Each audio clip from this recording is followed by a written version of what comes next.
Hey guys, this is Tody Yao. I'm the writer of Manga Therapy. I just made this video because I want to comment on this recent flow of reblogs of my Symbolism of Pride Full Metal Alchemist entry. And first off, I'd like to thank you guys for reblogging. And I actually want to make some comments on certain Tumblr users who actually commented right after they reblogged. So the first comment I'm going to get to is from Kuro Neko-sama 07. You wrote, "I never thought about the significance of pride surviving until now. Very interesting." Well, and since the beginning of the entry says it all, a person's pride never truly dies. And I believe that. I think a friend once told me that even when all else is lost, we have pride. Our pride keeps us going. And I think, with the character being left alive, it shows you how pride is a huge part of our lives, positive and negative. The next comment I'm going to get to is from BioPhios. And you wrote a very long but very educational entry about pride. Honestly, I did not realize that there was any Greek tragedy that involved pride in general. So what you wrote about dignity and the hubris was very enlightening.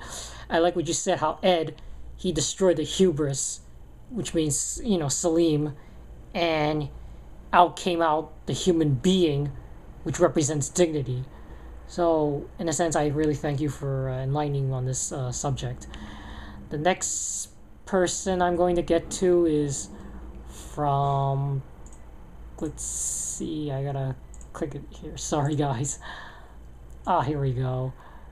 Wait a minute. here we go. It's from Kartika stands for. And you wrote, and people were commenting on how shallow and meaningless manga were. Well, this goes to show you don't need to be a novel to be deep. Well, it's a graphic novel. I mean, when you count those manga volumes. But in a sense, I do agree that some of those people that really think that way should actually open up and actually look beyond the comedy, look beyond the violence, look beyond the sex. Because there's a lot of mature themes when it comes to manga. I mean, a lot of characters are very in-depth. Of course, there's some characters that are like complete joke characters. But then obviously they have some psychology to why they're joke characters anyway. But in a sense, I hope that, people do read more manga. And they just kind of need to look into it and understand why those characters act the way they do. And they're kind of, those characters could be similar to people in real life. Which is I'm trying to aim for with this blog. And next comment I'm going to get to is from Tiger Lily Roars. You wrote, "This is like the best thing ever written." Thank you very much for saying that. It took me a while to actually research all this because I had to look into, the religion, what religion thinks about pride, and obviously I had to reread some of the manga again, and also I had to do some other research on, I guess, what in terms of psychological studies on pride too. So thank you very much.